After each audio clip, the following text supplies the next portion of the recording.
One Piece, Kabanata 1120 ang pag-uusap ng dalawang emperador, The Emperor's Conversation. Ang hangin ay puno ng tensyon habang naglalakad si Shanks sa isang malawak na silid. Ang kanyang mga mata ay nakatuon sa isang lalaking nakaupo sa isang trono. Siya ay si Blackbeard, Marshal D. Teach, isa sa 4 na emperador ng dagat. Ang dalawa ay nakatayo sa isang isla na sakop ng kadiliman. Ang kanilang presensya ay nagpapahiwatig ng isang malaking pagbabago sa mundo ng mga pirata. Shanks, wika ni Teach, ang kanyang boses ay malalim at nagbabanta. Ano ang iyong pakay sa pagbisita sa aking teritoryo? Wala akong pakay, sagot ni Shanks, ang kanyang ngiti ay nakakaloko. Nais ko lamang na makipag-usap sa iyo. Makipag-usap, Teach snorted. Ano naman ang pag-uusapan natin? Ang paghahati ng mundo. Hindi, Teach, sagot ni Shanks. Ang pag-uusapan natin ay ang hinaharap. Ang dalawang emperador ay nagkatitigan, ang kanilang mga mata ay nagpapakita ng malalim na pag-iisip. Si Shanks ay isang alamat, isang pirata na kilala sa kanyang lakas at karisma. Si Teach naman ay isang bagong bituin, isang pirata na naghahangad na palitan ang mga lumang panuntunan. Ang hinaharap, tanong ni Teach, ang kanyang mga kilay ay nagsalubong. Ano ang ibig mong sabihin? Ang mundo ay nagbabago, Teach, sagot ni Shanks. Ang mga lumang panuntunan ay hindi na gumagana. Kailangan nating magtrabaho ng sama-sama upang mapanatili ang kaayusan. Sama-sama, Teach chuckled. Hindi ako interesado sa iyong mga panukala, Shanks. Ang aking layunin ay ang paghahari sa mundo. At ang aking layunin ay ang pagpapanatili ng kapayapaan, sagot ni Shanks. Ngunit alam ko na hindi natin maiiwasan ang digmaan. Kailangan nating maging handa. Ang dalawang emperador ay nagpatuloy sa kanilang pag-uusap, ang kanilang mga salita ay nagpapakita ng malalim na pag-unawa sa mga pangyayari sa mundo. Si Shanks ay nag-aalala tungkol sa panganib na dulot ng mga bagong henerasyon ng mga pirata, habang si Teach naman ay naghahangad na samantalahin ang kaguluhan. Ang kanilang pag-uusap ay nagtatapos sa isang hindi tiyak na tala. Ang kanilang mga layunin ay magkaiba ngunit ang kanilang mga landas ay nakatakdang magtagpo. Ang hinaharap ng mundo ng mga pirata ay nakasalalay sa kanilang mga desisyon, at ang kanilang mga aksyon ay magkakaroon ng malaking epekto sa mga darating na taon. One Piece, Kabanata 1121 ang bagong henerasyon, The New Generation.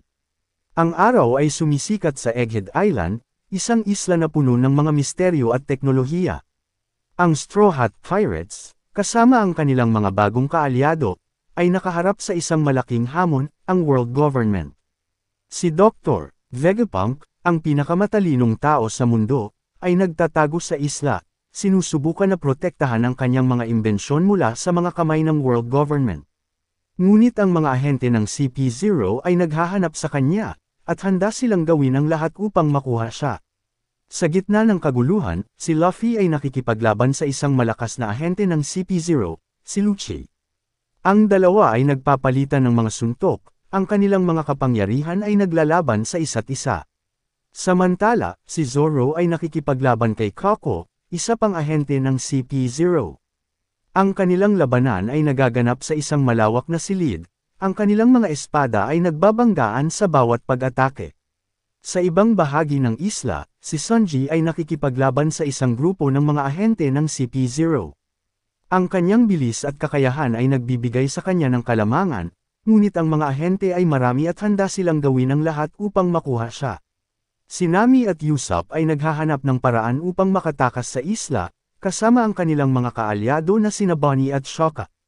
Ang kanilang pagtakas ay hindi madali, dahil ang mga ahente ng CP0 ay nakapalibot sa kanila. Samantala, si Frankie ay nakikipaglaban sa isang malaking robot, na kontrolado ng isang ahente ng CP0. Ang kanyang mga imbensyon ay nagbibigay sa kanya ng kalamangan, ngunit ang robot ay mas malakas at mas mabilis. Sa gitna ng lahat ng kaguluhan, si Jinbe ay nagsisikap na protektahan si Vegapunk, na nagtatago sa isang lihim na laboratorio. Ang kanyang lakas ay nagbibigay sa kanya ng kalamangan, ngunit ang mga ahente ng CP0 ay patuloy na naghahanap sa kanya. Ang labanan sa Egghead Island ay nagpapatuloy, at ang kapalaran ng Straw Hat Pirates ay nakasalalay sa kanilang mga pagsisikap. Ang bagong henerasyon ng mga pirata ay naghahanda na harapin ang mga hamon ng mundo, at ang kanilang mga aksyon ay magkakaroon ng malaking epekto sa hinaharap. One Piece, Kabanata 1122. Ang labanan sa Egghead, The Battle of Egghead. Ang tensyon ay tumataas sa Egghead Island habang ang Straw Hat Pirates at ang kanilang mga kaalyado ay naghahanda para sa isang malaking labanan laban sa world government. Ang mga ahente ng CP0 ay naghahanap ng paraan upang makuha si Dr. Vegapunk at ang kanyang mga imbensyon, habang ang Straw Hats ay determinado na protektahan siya at ang kanilang mga kaibigan. Si Luffy, na nagagalit sa pag-atake ng CP0, ay nagpapakita ng kanyang tunay na lakas, gamit ang kanyang Gum Fruit powers para talunin ang mga kalaban. Ang kanyang pag-atake ay nagdudulot ng malaking pinsala sa mga ahente ng CP0, na nagpapakita ng kanyang pagiging isang malakas na pirata. Samantala, si Zoro ay nakikipaglaban kay Kako, isang dating miyembro ng CP9, sa isang nakamamanghang labanan ng mga espada. Ang kanilang mga kasanayan ay naglalaban sa isa't isa, na nagpapakita ng kanilang mga kakayahan sa pakikipaglaban. Si Sanji, na naghahanap ng paraan upang makatakas sa mga ahente ng CP0, ay nakikipaglaban sa isang malakas na kalaban, si Lucci. Ang kanilang labanan ay nagaganap sa isang malawak na silid, ang kanilang mga pag-atake ay nagdudulot ng malaking pinsala sa isa't isa.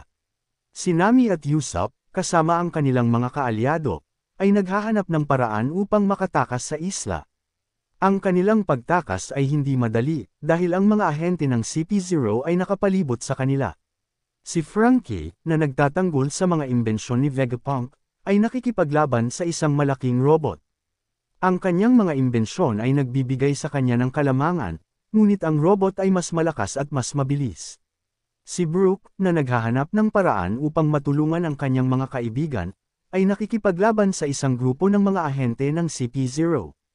Ang kanyang bilis at kakayahan sa pakikipaglaban ay nagbibigay sa kanya ng kalamangan, ngunit ang mga ahente ay marami at handa silang gawin ang lahat upang makuha siya. Si Jinbe, na nagsisikap na protektahan si Vegapunk, ay nakikipaglaban sa isang malakas na kalaban, si Rob Lucci. Ang kanilang labanan ay nagaganap sa isang lihim na laboratorio, ang kanilang mga pag-atake ay nagdudulot ng malaking pinsala sa isa't isa. Ang labanan sa Egghead Island ay nagpapatuloy, at ang kapalaran ng Straw Hat Pirates ay nakasalalay sa kanilang mga pagsisikap. Ang mga ahente ng CP0 ay determinado na makuha si Vegapunk, habang ang Straw Hats ay handa na gawin ang lahat upang protektahan siya at ang kanilang mga kaibigan. Ang kanilang mga aksyon ay magkakaroon ng malaking epekto sa hinaharap ng mundo ng mga pirata.